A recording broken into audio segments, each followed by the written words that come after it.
In this quick video, I am going to show you how to scan any QR code by using iPhone and iPads.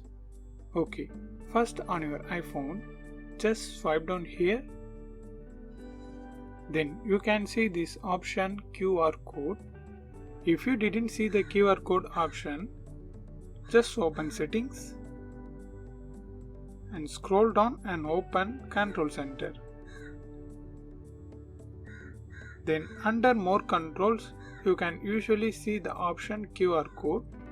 You just have to click this plus icon, then it will be automatically added on the Control Center. Like this. Now just click the QR code. Then scan like this. That's it. Now it's automatically redirects to that QR code, website, page, anything. Likewise, you can scan any QR code using your iPhone and iPad. I hope this video helps. If it really helps means leave a like and share this video with your friends and neighbors. Thanks for watching.